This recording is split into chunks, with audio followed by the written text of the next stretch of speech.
आपण पाहताय महाधुरळा. नमस्कार. महाधुरळा यूट्यूब चॅनलमध्ये आपल्या सर्वांचं मनापासून स्वागत. आजची ब्रेकिंग न्यूज आहे. पालकमंत्री हसन मुश्रीफ यांना धक्के पे 7 धक्के. गेल्या काही महिन्यापासून पालकमंत्री हसन मुश्रीफ यांच्यावर धक्के पे धक्के एकूण बसत आहेत. कोल्हापूर जिल्ह्यात काम करणारा, निधी ओढून आणणारा, मोठी ताकद असणारा, चांगला जनसंपर्क असणारा, गटातटाच्या पलीकडे जाऊन काम करणारा आणि सहज उपलब्ध असणारा नेता ही मुश्रीफांची खासियत. त्यामुळं 5 वेळा ते आमदार झालेत. 20 वर्षापेक्षा जास्त काळ ते मंत्री आहेत. पण गेल्या 2-3 महिन्यापासून त्यांच्या अडचणी सातत्यानं वाढत आहेत. हे पहिला धक्का त्यांना समरजित घाटगेंनी दिला. समरजित घाटगे महायुतीत असल्यामुळं मदत होईल असं वाटत होतं, पण ते बाहेर पडले. याच वेळी संजय घाटगे यांनी मात्र त्यांना पाठिंबा देत मदतीचा हात दिला. हे पहिला धक्का समरजित यांनी दिल्यानंतर दुसरा धक्का मंडलिकांनी पण दिला. वीरेंद्र मंडलिक यांनी जाहीर सभेत गंभीर आरोप मुश्रीफ यांच्यावर केले आणि मुश्रीफांना तुम्ही थांबा, आता आम्हाला संधी द्या असं म्हणत असताना मुश्रीफ यांनी मंडलिक गटाला कुठं रोखण्याचा प्रयत्न केला. गोकुळ, जिल्हा परिषद या सगळ्या ठिकाणी मंडलिक गटाला कसं पाडलं हे सांगत असतानाच दुसरीकडं प्रत्येक गावात बोर्डही लावले. म्हणजे मंडलिकांनी दुसरा धक्का दिला. तिसरा धक्का दिला धनंजय महाडिक युवा शक्तीनं. खरं तर धनंजय महाडिक हे भाजपचे खासदार, महायुतीचे खासदार, पण त्यांच्या युवा शक्तीच्या कार्यकर्त्यांनी उघडपणे मुश्रीफ यांच्या कारभारावर, त्यांच्या एकूण कार्यशैलीवर आरोप केला आणि आम्हाला गृहीत धरलं जातं, जमेत धरलं जात नाही, त्यामुळं काय करायचं असा प्रश्न उपस्थित केला. त्यामुळे 3 धक्के हे पक्षातनं झाले. चौथा सगळ्यात महत्त्वाचा धक्का अमित शहा यांचा. गेले 1.5 वर्षे जिल्हा बँकेची इमारत तयार आहे. काही झालं तरी अमित शहा यांच्याच हस्ते त्याचं उद्घाटन करायचं हा चंग मंत्री मुश्रीफ यांनी बांधला होता. त्यामुळं अनेकदा याचं उद्घाटनाचा कार्यक्रम ठरला आणि तो पुढे गेला. प्रत्येक वेळी काही कारणं आली आणि ते स्थगित झालं आणि लांबणीवर गेलं.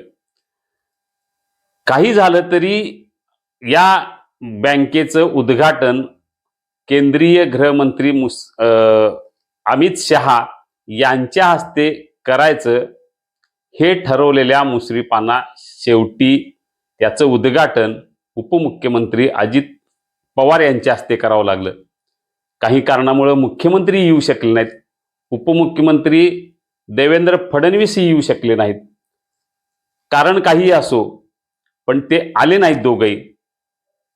त्यामुळं एकीकडं शहा यांनी हा कार्यक्रम टाळला का, तर टाळण्यासाठी गेले 1.5 वर्षे कोणती शक्ती काम करत होती, ती शक्ती भाजपमधली होती की अन्य कुठली, हा आता चर्चेचा विषय झालेला आहे. कारण गेल्या 1.5 वर्षात अमित शहा अनेकदा कोल्हापुरात येऊन गेले, पण बँकेचं उद्घाटन केलं नाही. प्रत्येक वेळी नवी तारीख दिली, काही अटी घातल्या. म्हणजे 10,000 झाडं लावला तर मी उद्घाटनला येईल, ही जी अट होती ती भन्नाट होती. म्हणजे अशी अट कोण कुठं घालत नाही, पण अमित शहाने ती घातली. म्हणजे केडीसी बँकेच्या उद्घाटनाबरोबर 1100 कॉटचं दवाखाना किंवा अन्य काही कार्यक्रम सोबत घेतले होते, पण ते कार्यक्रम झाले तेही अमित शहा यांच्याशिवायच. म्हणजे अमित शहाना खरोखरच केडीसी बँकेच्या उद्घाटनाला यायचं नव्हतं का, हा आता प्रश्न काही जण विचारत आहेत. म्हणजे तो एक अमित शहा यांचा धक्का आहे. समरजित घाटगेंचा धक्का, वीरेंद्र मंडलिकांचा धक्का, त्यानंतर मंडलिक गटाचा एक धक्का आहे. जे प्रत्येक गावात त्यांनी समरजित घाटगे आणि मुश्रीफ यांच्या विरोधात बोर्ड लावले आणि काय काय तुम्ही केला याचा पाडा वाचला. तो एक धक्का नक्की आहे. यानंतर राजेश क्षीरसागर यांनीही धक्का दिला आहे. ते तर महायुतीतले राज्याचे नेते लोकसभा निवडणुकीत मुश्रीफांनी कातडी बचाव धोरण स्वीकारल्यामुळं एक जागा पडली. खरं तर हा पराभव, हा नैतिक जबाबदारी ही हसन मुश्रीफ यांचीच आहे, असा थेट आरोप राजेश क्षीरसागर यांनी केलेला आहे. म्हणजे हा 5वा धक्का. असे अनेक धक्के पे धक्के हसन मुश्रीफ यांना बसत आहेत. 6वा धक्का दिला तो भाजपचे माजी जिल्हाध्यक्ष आणि आता प्रदेश पातळीवर काम करणारे महेश जाधव यांनी. गेले काही दिवस ते आग्रह धरतात की ज्या काही निवडी आहेत, जे विविध अशासकीय मंडळांची किंवा महामंडळांची, ते पालकमंत्र्यांच्यामुळेच तटलेले आहेत. शेवटी तुमच्या दारात येऊन बसावं लागेल असा इशारा त्यांनी दिला आणि त्यानंतर हालचालींना वेग आला आणि फायली फिरल्या. पण त्यांनीही उघडपणे नाराजी व्यक्त केली. हे 6 धक्के या मुश्रीफांना गेल्या काही दिवसात बसलेले आहेत. एकीकडे काम करणारा नेता, राज्यभरात ताकद असलेला नेता, अनेक वर्षे मंत्री असलेला नेता, हे सगळं असताना गेल्या 2-3 महिन्यात मात्र त्यांना धक्के पे धक्के बसत आहेत आणि या धक्क्यातून सावरत त्यांना आता विधानसभा निवडणुकीला सामोरे जायचं आहे. त्यामुळे आता त्यांच्या समोरचं आव्हान वाढले, टेन्शन वाढले.